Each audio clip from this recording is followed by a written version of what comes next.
বন্ধুরা, আজকের আমাদের চিংড়ি মাছের চচ্চড়ি। তো চিংড়ি মাছের চচ্চড়ি করতে গেলে যা যা লাগে, প্রথমে আমরা কেটে রাখা পালং শাক, কেটে রাখা চিংড়ি মাছ দেখতেই পাচ্ছেন, কেটে রাখা আলু, গাজর, ক্যাপসিকাম, কাঁচা লঙ্কা, মূলো ও বেগুন, এই সমস্ত দিয়ে একটা খুব সুন্দর রেসিপি, ঘরোয়া একটা চচ্চড়ি হবে। বন্ধুরা দেখতেই পাচ্ছেন, গ্যাস অন করে আমরা প্রথমে কড়াতে তেল দিলাম। এরপরে আমরা চিংড়ি মাছটা হালকা করে ভেজে নেব। দেখতে পাচ্ছেন বন্ধুরা, চিংড়ি মাছটা আমরা হালকা করে ভেজে নিচ্ছি। হলুদ দিয়ে, নুন দিয়ে ভেজে নেওয়া হচ্ছে। চিংড়ি মাছ আমাদের ভাজা হয়ে গেছে। আমরা একটা তেজপাতা দিয়ে দিলাম। তারপরে শুকনো লঙ্কা কেটে এক পিস দিয়ে দিলাম ও পরিমাণ মতন 5 ফোড়ন দিচ্ছি।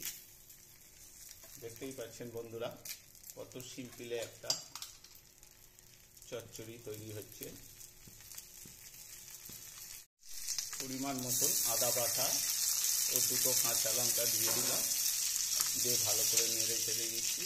নিয়ে এবারে সবজিগুলো আমরা ওতে দিতে থাকবো। দেখতেই পাচ্ছেন বন্ধুরা,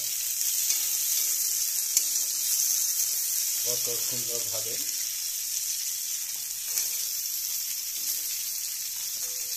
কেটে রাখা সবজিগুলো আমরা দিয়ে দিচ্ছি। ভালো করে নেড়ে চেড়ে নিচ্ছি।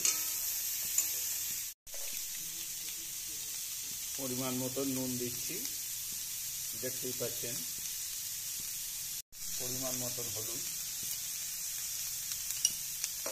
পরিমাণ মতন কাশ্মীরের লঙ্কার গুঁড়ো। বন্ধুরা দেখতেই পাচ্ছেন। করে সবজিটাকে আমরা ভেজে নেব, ঠিক আছে। পরিমাণ মতন একটু চিনি দিয়ে দিচ্ছি। চিনিটা দিলে সুন্দর একটা কালার আছে। চচ্চড়িটা হবে ম্যাগির মশলা দিয়ে। দেখতেই পাচ্ছেন বন্ধুরা, আমরা ম্যাগির মশলা ওপর থেকে ছড়িয়ে দিচ্ছি।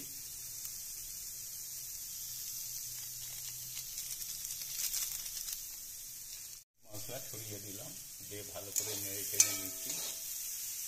একটা নতুনত্ব খাবার, কেটে রাখা পালং শাকগুলো দিয়ে দিচ্ছি। বন্ধুরা, এরপরে আমরা ভেজে রাখা চিংড়ি মাছগুলো কড়ার মধ্যে দিয়ে দেবো। দেখতেই পাচ্ছেন আমাদের মোটামুটি চচ্চড়িটা দিয়ে ভালো করে নেড়ে চেড়ে নিচ্ছি।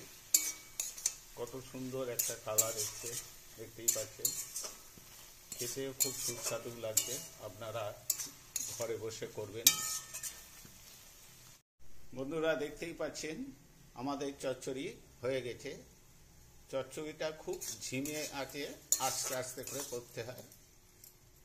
এরপরে আমরা চচ্চড়ি নামিয়ে নেব।